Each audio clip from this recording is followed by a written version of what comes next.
بسم اللہ الرحمن الرحیم۔ ایپیسوڈ 13۔ کتاب کا نام آتش پرست۔ مفتوح ایران کے شکست خوردہ آتش پرستوں کی اسلامی حکومت کے خلاف سازشوں اور ریشہ دیوانیوں کا احوال۔ مصنف اسلم راہی MA۔ ایتاخ اور اشناس دونوں شام کی سرحد پر قائم اپنے پڑاؤں میں بیٹھے آپس میں گفتگو کر رہے تھے کہ ایک مسلح جوان کھنکارتا ہوا خیمے کے دروازے پر نمودار ہوا اور ایتاخ کو مخاطب کرتے ہوئے کہنے لگا، امیر، دشمن کی نقل و حرکت پر نگاہ رکھنے والے 2 مخبر آئے ہیں، وہ آپ سے کچھ کہنا چاہتے ہیں۔ ان الفاظ پر ایتاخ چونکا اور اس مسلح جوان کو مخاطب کرتے ہوئے کہنے لگا، جو مخبر آئے ہیں انہیں فوراً خیمے میں لے آؤ۔ اس پر وہ مسلح جوان پیچھے ہٹ گیا۔ تھوڑی دیر بعد 2 مخبروں کو لا کر اس نے خیمے میں کھڑا کر دیا تھا۔ ایتاخ اور اشناس دونوں اسے پہچان گئے۔ یہ ان کے لشکر کے وہ مخبر تھے جنہیں اناطولیہ کے میدانوں کے انتہائی غربی حصوں تک دشمن کی نقل و حرکت پر نگاہ رکھنے کے لیے مقرر کر دیا گیا تھا۔ ایتاخ نے ان دونوں کو مخاطب کرتے ہوئے کہا، کیا تم ہمارے لیے کچھ اچھی خبر رکھتے ہو؟ ان میں سے ایک مسکرایا اور ایتاخ کو مخاطب کرتے ہوئے کہنا شروع کیا، جو کچھ ہم کہنا چاہتے ہیں امیر، آپ اس کا اندازہ خود لگائیے کہ وہ خبر اچھی ہے یا بری۔ ہم یہ کہنا چاہتے ہیں کہ گزشتہ جنگ میں آپ کے ہاتھوں شکست کھانے کے بعد رومنوں کا شامی علاقوں کا حاکم تولک اپنے بچے کچے لشکر کے ساتھ جبل تاروس کے اس پار انگورا کی طرف چلا گیا ہے۔ اس کی شکست کی خبریں ان کے شہنشاہ نوفل بن میخائیل تک پہنچ گئی ہیں، اور نوفل کے کہنے پر اس کے سالار اعلیٰ پیٹرک جوہن نے ایک بہت بڑا لشکر تیار کر کے تولک کی مدد کے لیے روانہ کر دیا ہے۔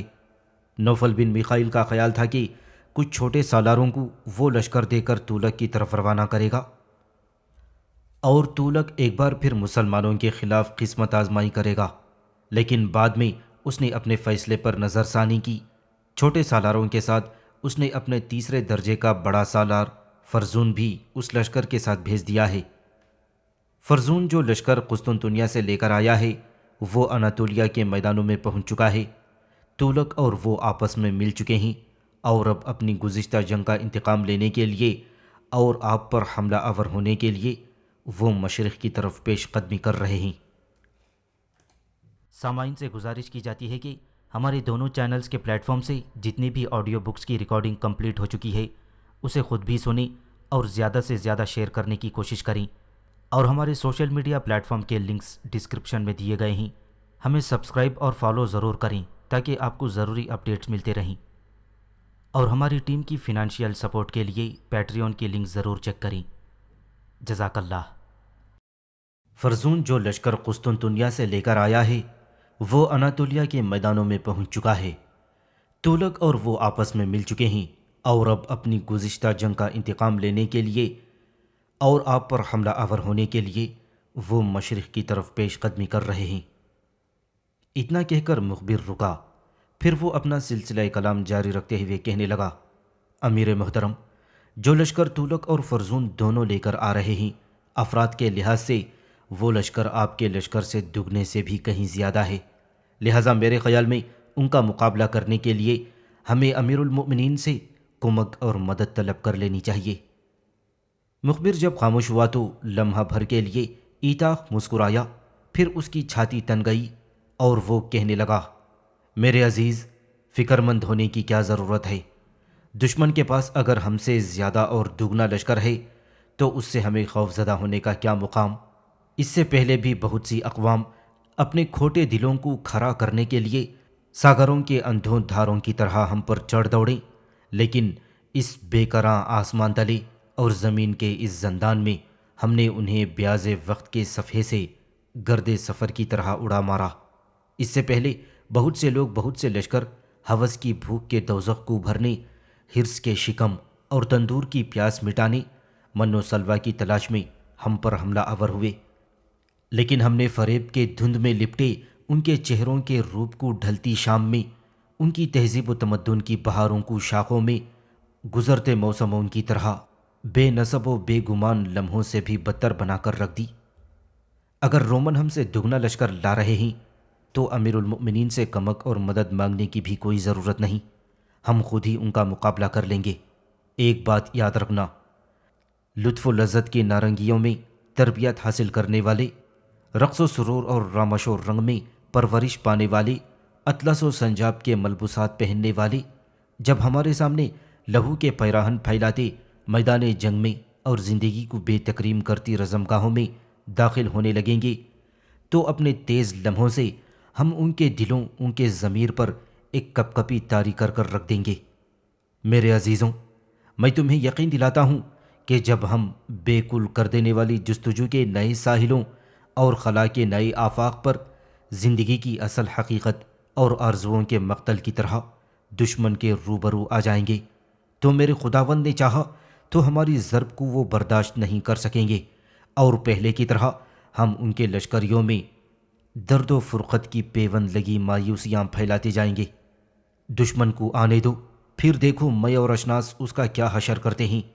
اب تم جاؤ، اپنے کام میں لگ جاؤ تاکہ اشناس کے ساتھ میں دشمن سے نمٹنے کا لائحہ عمل تیار کر لوں، اور دشمن جب جبل تاروس میں داخل ہو تو ہمیں اطلاع کر دینا، اس لیے کہ میں جبل تاروس کی وادیوں میں دشمن کی وہ حالت کروں گا کہ اپنی اس حالت کو وہ صدیوں تک عبرت خیزی کے طور پر یاد رکھیں گے۔ اب تم جاؤ، اپنے کام میں لگ جاؤ۔ اس کے ساتھ ہی دونوں مخبر وہاں سے چلے گئے تھے۔ ان کے جانے کے بعد کچھ دیر گردن جھکا کر ایتاق سوچتا رہا، پھر اشناس کی طرف دیکھتے ہوئے کہنے لگا، اشناس میرے بھائی، جو کچھ ہمارے مخبر کہہ گئے ہیں تم نے سنا اور میں بھی سن چکا ہوں۔ اب ہم دونوں ہی دشمن کی ساری کارروائیوں کو ناکام کرنے کا لائحہ عمل تیار کرنا ہے۔ سمرہ سے کہیں کمک اور مدد کی التجا نہیں کرنی چاہیے۔ اگر قسطنطنیہ سے ہمارے ہاتھوں شکست کھانے والے تولک کی مدد کے لیے رومنوں کا دوسرا بڑا جرنیل فرزون بھی یہاں پہنچ چکا ہے اور ہمارے خلاف حرکت میں آنا چاہتا ہے تو پھر کوئی بات نہیں۔ اگر ان کے لشکر کی تعداد ہمارے لشکر سے دگنے سے بھی زیادہ ہے تب بھی میرے بھائی کوئی فرق نہیں پڑتا، ہم ان کے خلاف حرکت میں آنے کے لیے اپنی حکمت عملی تبدیل کریں گے۔ میرے بھائی، جو کچھ میں کہتا ہوں اسے غور سے سنو اور اسی پر عمل کیا جائے گا۔ تھوڑی دیر خاموش رہ کر ایتاق سوچتا رہا، اس کے بعد اس کے چہرے پر ہلکی سی مسکراہٹ نمودار ہوئی، پھر وہ اپنا منہ اشناس کے کان کے قریب لے گیا اور اسے مخاطب کرتے ہوئے بڑی رازداری اور دھیمے لہجے میں کوئی گفتگو کرنے لگا۔ جب تک ایتاق اس سے سرگوشی کرتا رہا اشناس مسکراتا رہا، پھر دونوں اٹھ کھڑے ہوئے خیمے سے نکلے، اپنے لشکرگاہ کی طرف ہو لیے تھے۔ شام سے تھوڑی دیر پہلے ایک روز اسحاق بن یحییٰ تھکا تھکا بوجھا بوجھا سا اپنی حویلی میں داخل ہوا، دیوان خانے میں آیا جہاں پہلے سے قسطونہ، غمران اور امیمہ کا چھوٹا بھائی زبیر بیٹھے ہوئے تھے، تاہم غمران اور قسطونہ کے چہروں پر بھی ہوائیاں اڑنے لگی تھیں۔ جو ہی اسحاق بن یحییٰ اپنی نشست پر بیٹھا، امیمہ اپنی جگہ سے اٹھی، اسحاق کے پہلو میں بیٹھی اور اپنے بازو اس کی گردن کے گرد حائل کیے، پھر بڑے پیار سے وہ اسے مخاطب کرتے ہوئے پوچھ رہی تھی، ابھی میری بہن ایکاسیہ کا کچھ پتہ چلا؟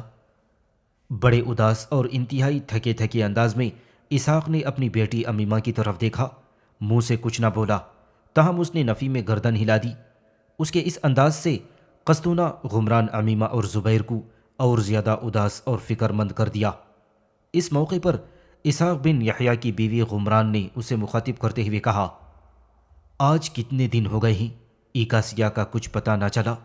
آپ نے کم از کم اس کی گمشدگی کی اطلاع ایتاق کو ہی کر دی ہوتی۔ اس طرح خاموش بیٹھنے سے تو کام نہیں چلے گا۔ وہ ایک طرح سے ایکاسیہ اور قسطونہ دونوں ماں بیٹی کو ہماری تحویل میں دے کر گیا تھا اور ہم ان دونوں کی حفاظت کے ذمہ دار ہیں۔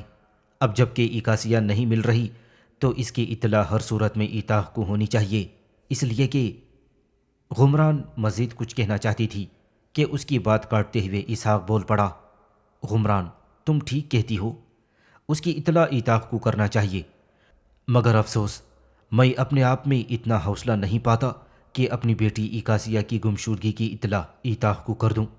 تم سب جانتے ہو وہ دونوں ایک دوسرے کو پسند کر چکے ہیں اور ایک دوسرے پر اپنی محبت کا اظہار بھی کر چکے ہیں۔ ایتاق بے پناہ انداز میں ایکاسیہ کو پسند کرتا ہے۔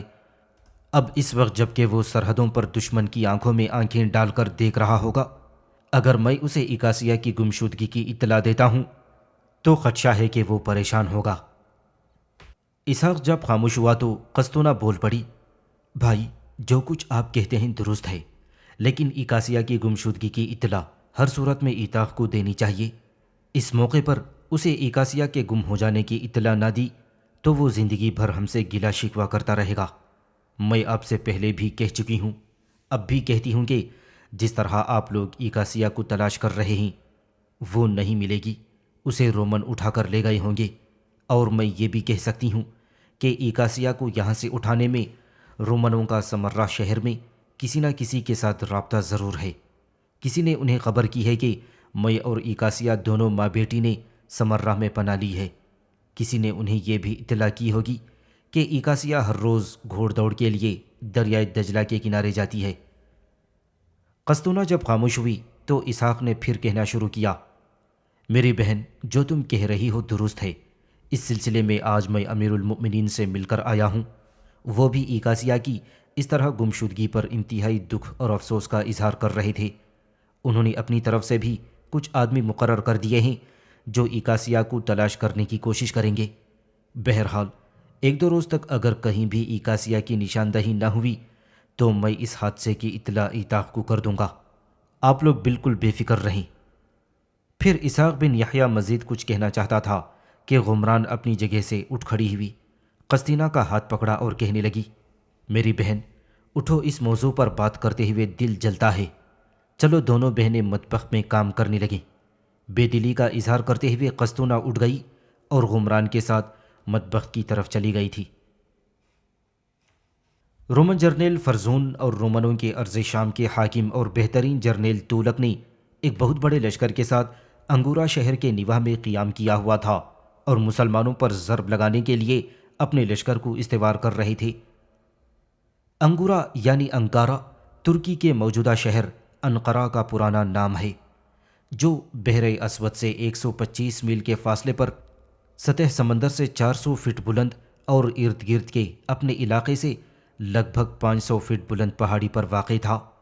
یہ پرانی طرز کا اور تنگ و تاریک گلیوں کا ایک شہر تھا، جس کو اس بنا پر اہمیت دی جاتی تھی کہ یہاں رومنوں کے شہنشاہ اگسٹس کا مقبرہ تھا۔ اس کے علاوہ اس کے حمام، دیوان خانے، رومنوں کی عمارتیں اور بازنطینی ستون بھی مشہور تھے۔ انگورا زمانہ قبل از تاریخ سے ہی موجود تھا۔ سب سے پہلے اس شہر پر ہتھیوں نے اپنی مملکت قائم کی اور اس کا صدر مقام رہا۔ اس وقت اس کا نام اتقلا تھا۔ تقریباً 8ویں صدی قبل مسیح میں یہاں قونقی قوم آباد ہوئی۔ اس کے بعد 234 قبل مسیح میں جب سکندر اعظم اپنی مہمات پر نکلا تو یہاں سے بھی گزرا، اور پھر اس کی وفات سے نصف صدی تک اس پر سلوکیوں کا قبضہ رہا۔ اس کے بعد ایک اور قوم جس کا نام غلاتی تھا اور جو بلقان کے رہنے والے تھے، وہ 3 صدی قبل مسیح میں جزیرہ نمائے بلقان سے اٹھ کر یہاں آ کر آباد ہو گئے تھے۔ 2 صدی قبل مسیح میں رومن انگورا میں داخل ہو گئے اور انہوں نے ارض شام سمیت انگورا کو رومن سلطنت میں شامل کر لیا۔ رومنوں ہی کے دور میں اس شہر میں بہت سے معبد تعمیر کیے گئے۔ مقابلے کا ایک میدان تھا اور شہنشاہوں کے لیے محل تعمیر کروائے۔ اس طرح مسلمانوں کا مقابلہ کرنے کے لیے اس شہر میں اہم عسکری مرکز بھی تعمیر کر دیے گئے۔ فرزون اور تولک دونوں رومن جرنیل اپنے چند چھوٹے جرنیلوں کے ساتھ انگورا شہر سے باہر ایک پہاڑی کے اوپر بیٹھے ہوئے تھے، اور ان کے سامنے دور تک جہاں نگاہ کام کرتی تھی ان کے لشکر کے خیمے نصب تھے۔ لشکر کے اندر ایک ہلچل سی برپا تھی۔ اس پہاڑی کے اوپر بیٹھے ہی بیٹھے فرزون نے تولک کو مخاطب کیا، تولک میرے بھائی، تمہارا کیا اندازہ ہے جس قدر لشکر اس وقت ہمارے پاس ہے، کیا ہم اس سے مسلمانوں کو شکست نہ دے سکیں گے اور ان سے اپنی گزشتہ شکستوں کا انتقام نہ لے سکیں گے؟ جبکہ ہمارے مخبر ہمیں یہ بھی اطلاع دے چکے ہیں کہ مسلمانوں کا بڑا جرنیل اسحاق بن یحییٰ اپنے لشکر کے ساتھ سرحد سے واپس اپنے مرکزی شہر سمرہ کی طرف جا چکا ہے، اور سرحدوں پر اس وقت مسلمانوں کے سالار ایتاق اور اشناس ہیں، اور ان کے پاس جو لشکر ہے عددی لحاظ سے وہ ہمارے لشکر سے آدھا بھی نہیں ہے۔ یہاں تک کہنے کے بعد فرزون پھر اپنا سلسلہ کلام جاری رکھتے ہوئے کہنے لگا، تولک، میرا اندازہ ہے کہ ان حالات میں اگر ہم مسلمانوں کے ان دونوں سالاروں پر حملہ آور ہو کر انہیں شکست دے دیں تو میری اور تمہاری اپنی سلطنت میں ایسی عزت و وقار ہو جائے گا جیسا تم فی الحال اندازہ نہیں کر سکتے، اور پھر اس میں ہمارے لیے لا انتہائی مالی فوائد بھی پنہاں ہیں۔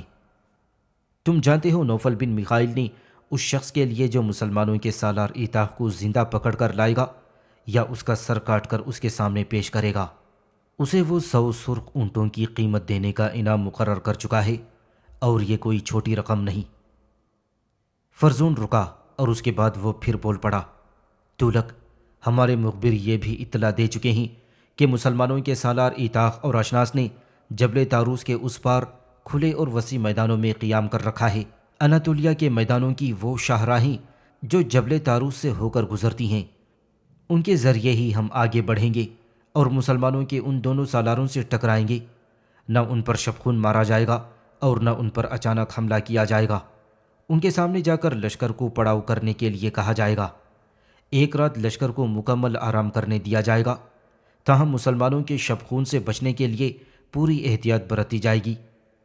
تولک، اپنے ذہن میں یہ بات بٹھا لو کہ میں اور تم نے ہر صورت میں اس لشکر کے ساتھ جو اس وقت ہمارے ساتھ خیمہ زن ہے، مسلمانوں کے سالار ایتاخ اور اشناس کو شکست دینی چاہیے۔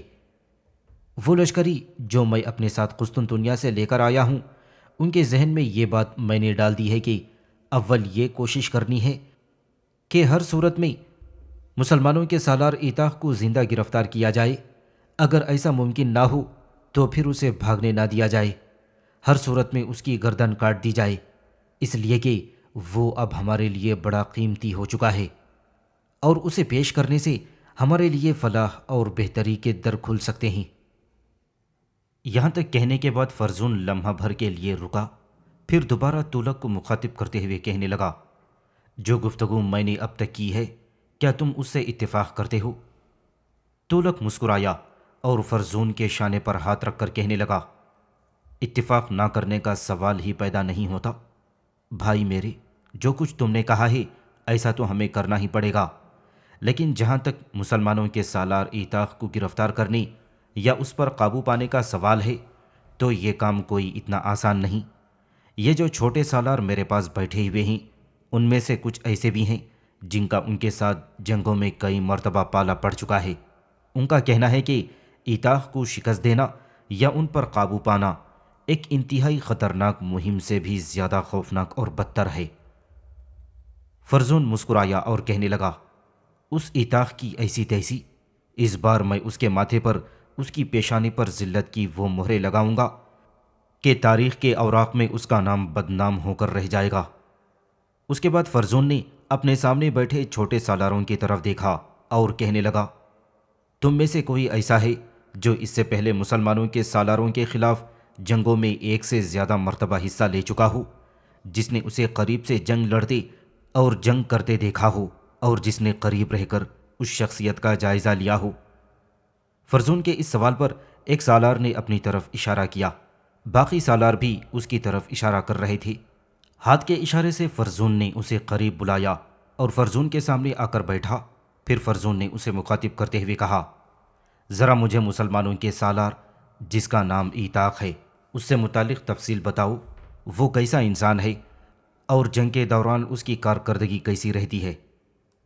فرزون کے اس سوال پر اس کا وہ چھوٹا سالار لمحہ بھر کے لیے خاموش رہ کر کچھ سوچتا رہا، پھر فرزون کی طرف دیکھتے ہوئے کہنے لگا، میں نے مسلمانوں کے اس سالار کے مقابل کئی جنگوں میں حصہ لیا ہے۔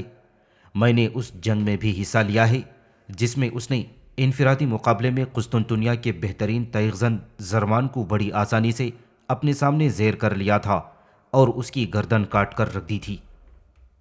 اس پر اس کی بات کاٹتے ہوئے فرزون بول پڑا، مسلمانوں کا وہ سالار تیغزنی میں خام کار ہو یا پختہ کار، اپنی ذات میں وہ کیسا ہے، خود سر ستم پرور ہی کیوں نہ ہو، ہم نے ہر حال ہر صورت میں اس کے شعور ذات میں احساس کے امٹتے اندھیرے اتارنے ہیں۔ مسلمانوں کے لشکر میں وہ کیسا ہی عمدہ تیغزن کیوں نہ ہو، لیکن ہم نے اپنی زندگی کا سب سے اعلیٰ فرض جان کر اس کی جھولی، اس کے دامن میں مجبوری کا رقص پائیں ہم تقدیر کا بدترین طنز اور تدبیر کی حول ناکامی بھرنی ہے. اسے زندہ یا مردہ گرفتار کرنا ہے، اور ہر صورت میں اگر وہ زندہ مل جائے تو جکڑ کر، اور اگر مر جائے تو اس کا سر کاٹ کر نوفل بن میخائیل کے سامنے پیش کرنا ہے. بس اب یہی ہمارا سب سے بڑا مقصد ہے. یہاں تک کہنے کے بعد فروزن خاموش ہو گیا.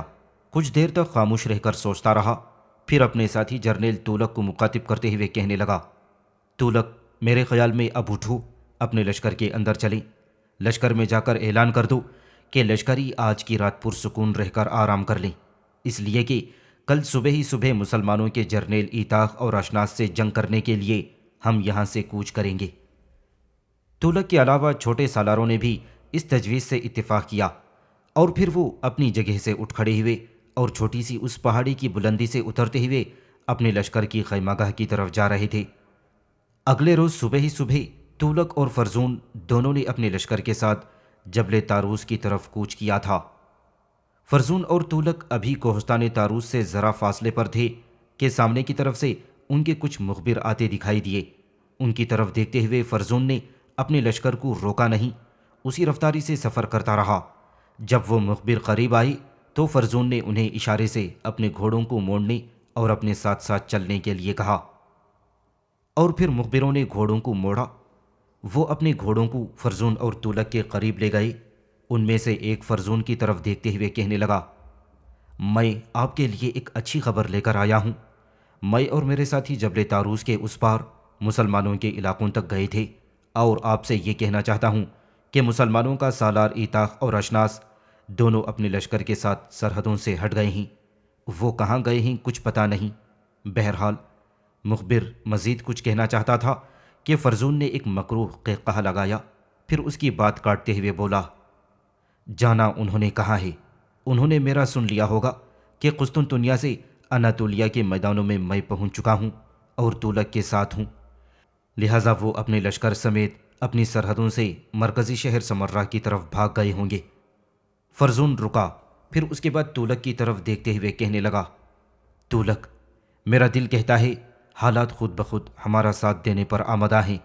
اب جب کہ ایتاخ اور اشناس دونوں اپنے لشکر کو لے کر اپنی سرحدوں سے ہٹ کر اپنے مرکزی شہر سمرہ کی طرف چلے گئے ہیں، تو ہم مسلمانوں کی سرزمینوں میں اس طرح داخل ہوں گے جس طرح سورج بھاگتی شب پر پگ دھرتا ہے اور ہر شے میں لہو کی چنگاریاں پھوٹ پڑتی ہیں.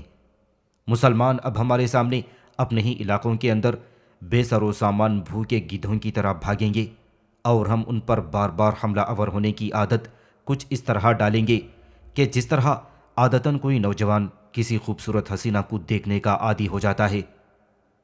میرا نام سن کر ایتاخ اور اشناس اس لیے بھاگ گئے ہیں کہ وہ جان چکے ہوں گے کہ میں اور تولک دونوں مل کر ان کے کاغذ نما دل کے کشکول میں، ان کی روح کے اندھے غاروں میں احساس کی شکست اور ہر شے کو کھوٹا کرتے تند طوفانوں کی لپک جھپک بھر کر رکھ دیں گے.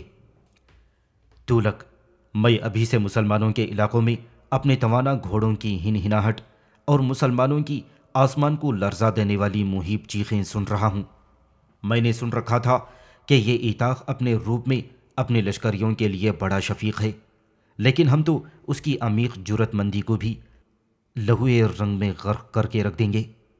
اب سرحدی مسلمان اپنی تقدیر کے سفر میں ہمارے ہنر کا مد و جزر دیکھتے ہوئے ایتاخ اور اشناس دونوں کو پکاریں گے، لیکن وہ دونوں ان کی مدد کے لیے نہیں آ سکیں گے. اب مسلمانوں کی دھرتی پر ہمارے لشکری رکے جھجکے بغیر مسلمانوں کے لیے سکون کو نگلتی مجبور مرگ کا خونی کھیل کھیلیں گے. فرزون جب خاموش ہوا تب تولک نے بھی بے پناہ خوشی کا اظہار کرتے ہوئے کہنا شروع کیا، فرزون میرے بھائی، اگر ایتاخ اور اشناس دونوں اپنے لشکر کے ساتھ اپنی سرحدوں سے سمرہ کی طرف بھاگ گئے ہیں تو یوں جانو یہ ہماری خوش قسمتی ہے، اور ہم بآسانی اپنی گزشتہ شکستوں کا انتقام مسلمانوں سے لیں گے. گزشتہ جنگوں میں جو ہماری مالی اور ہتھیاروں کا نقصان ہوا ہے وہ بھی مسلمانوں کے علاقوں پر حملہ آور ہو کر ہم پورا کر لیں گے. اس موقع پر میرے ذہن میں ایک خیال الجھ سا گیا ہے. تولک کو کچھ کہتے کہتے رک جانا پڑا، اس لیے کہ اس کی بات کاٹتے ہوئے فرزون بول پڑا، تمہارے ذہن میں جو خیال آتا ہے وہ بلا جھجک کہو. تولک نے پھر کہنا شروع کیا، میں چاہتا ہوں کہ مسلمانوں کے علاقوں سے ملحقہ جبل تاروس کی کسی محفوظ جگہ ہم اپنے لشکر کا پڑاؤ کر لیں، لشکر کا ایک حصہ اپنے پڑاؤ کی حفاظت پر چھوڑیں، اس کے بعد مسلمانوں کے علاقوں پر حملہ آور ہونے کی کارروائی شروع کر دیں اور مسلمانوں کے علاقوں سے جو کچھ بھی ہمیں ملے وہ اپنے پڑاؤ میں جمع کرتے رہیں۔ اس طرح مسلمانوں کی بستیوں پر وارد ہونے اور انہیں لوٹنے اور تباہ و برباد کرنے کا سلسلہ جاری رکھیں گے۔ فرزون نے پھر ایک بھیانک قہقہہ لگایا اور کہنے لگا، تولک، تمہاری تجویز اچھی ہے، ایسا ہی ہوگا۔ اپنے لشکر کا پڑاؤ کسی محفوظ جگہ رکھیں گے، پڑاؤ کی حفاظت کا سامان بھی کریں گے اور مسلمانوں کی بستیوں سے جو کچھ ہمیں حاصل ہوگا وہ بھی پڑاؤ میں جمع کرتے چلے جائیں گے۔ لگتا ہے یسوع مسیح اس وقت ہم پر بڑا مہربان ہو رہا ہے، لیکن ایتاخ اور اشناس کے بھاگنے سے مجھے ایک طرح کا قلق اور دکھ بھی ہو رہا ہے۔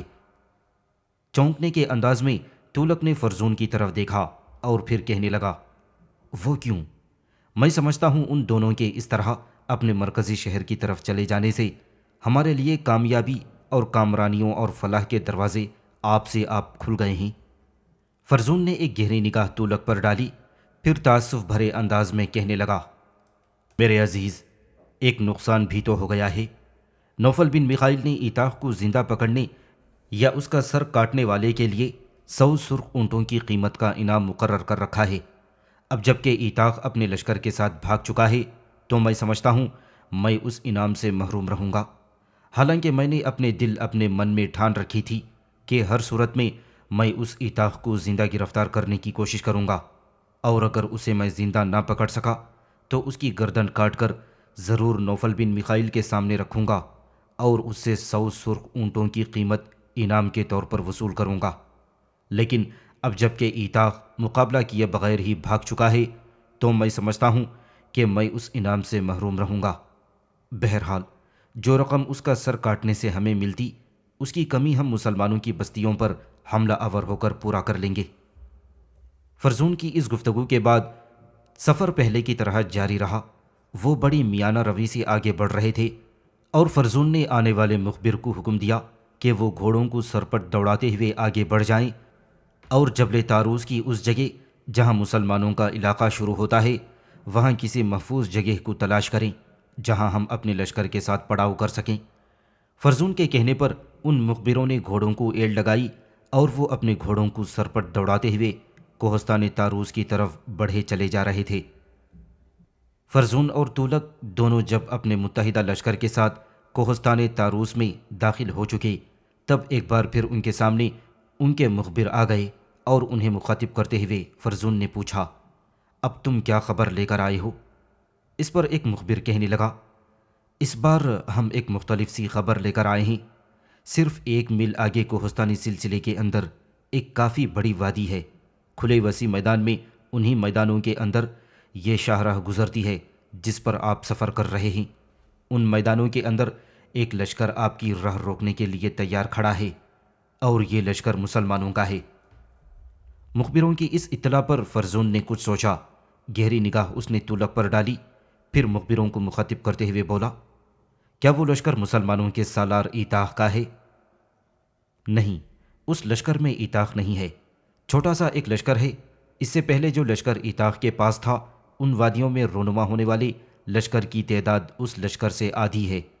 ہم یہ تو نہیں جان سکتے کہ لشکر کا کماندار کون ہے، لیکن یہ ایتاخ کا لشکر نہیں، اور یہ بھی یقینی ہے کہ لشکر مسلمانوں کا ہے، اور یہ بات بھی پختہ ہے کہ وہ کوہستانی سلسلوں سے گھری اس وادی میں آپ کی راہ روکنے کی کوشش کرے گا۔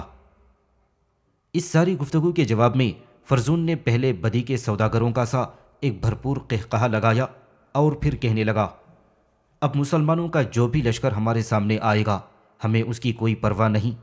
ہم نے تو یہ تہیہ کر رکھا ہے کہ جو لشکر بھی سامنے آتا ہے ہم نے اس پر حملہ آور ہو کر ان علاقوں سے اکھاڑ پھینکنا ہے۔ پھر فرزون خاموش ہو گیا۔ اب گھوڑے کو اس نے ایڑ لگائی اور آگے بڑھنے کی رفتار اس نے تیز کر دی۔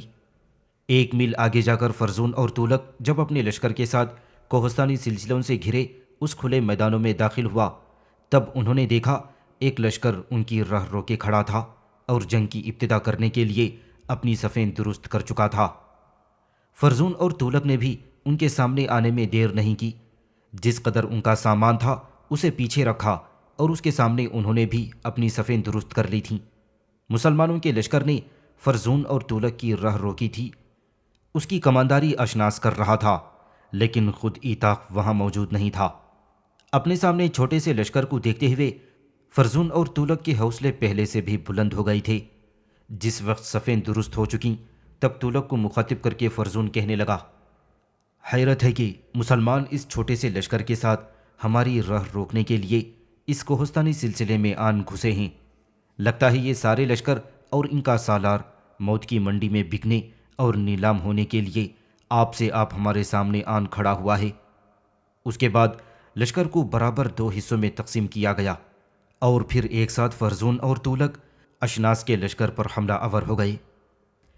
جبل تاروس کی ان وادیوں کے اندر دونوں لشکریوں کے ٹکرانے سے مرگ کے سائے چاروں طرف ناچ اٹھے تھے۔ جوانی اور شباب کے نکھار مٹی کا ڈھیر بننے لگے اور ہر شے کی خواہشوں کے جھولے اور آس و امید کے دیپ خاکستر ہونا شروع ہو گئے تھے۔ فرزون اور تولک چاہتے تھے کہ اس چھوٹے سے لشکر کا بہت جلد خاتمہ کر کے اپنی فتح کو یقینی بنائیں اور مسلمانوں کا قتل عام کرتے ہوئے گزشتہ شکستوں کا ان سے انتقام لے سکیں۔ آئین اس لمحے جب تولک اور فرزون اپنی جاگتی آنکھوں سے جبل تاروس کی ان وادیوں کے اندر اپنی کامیابی اور فتح مندی کے خواب دیکھ رہے تھے، دائیں طرف کوہستانی سلسلوں کے اندر سے ایتاق اپنے لشکر کے ساتھ آندھیوں کا پیش خیمہ بن کر اڑتے پرندوں اور مساموں میں اترتے زہر کی طرح نمودار ہوا۔ میدان جنگ میں وہ کچھ اس طرح داخل ہو گیا تھا جیسے کوئی شاہین فضاؤں میں غوطہ لگاتا ہوا اپنے شکار پر اترتا ہے، یا کوئی بہا لے جانے والا آبشار بلندی سے پستی کی طرف آتا ہے۔ میدان میں اترتے ہی ایتاق اور اس کے لشکریوں نے کچھ اس انداز میں تکبیریں بلند کیں جیسے خارزار حیات نے برستی آگ کے سنگ و حشت کے سمندر میں آگ پھونک کر رکھ دی ہو۔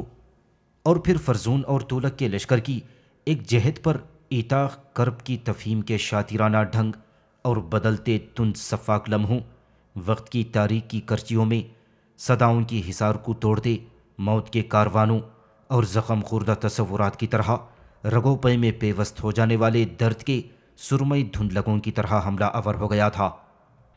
ایتاق اور اس کے لشکریوں کے حملہ آور ہونے سے میدان جنگ گرم ہواؤں کی سلگتی دھوپ، خلاؤں کی باہوں میں ڈولتے بے امان دکھ کے موسموں اور تشدد کے سائے بانوں کی صورت اختیار کر گیا تھا۔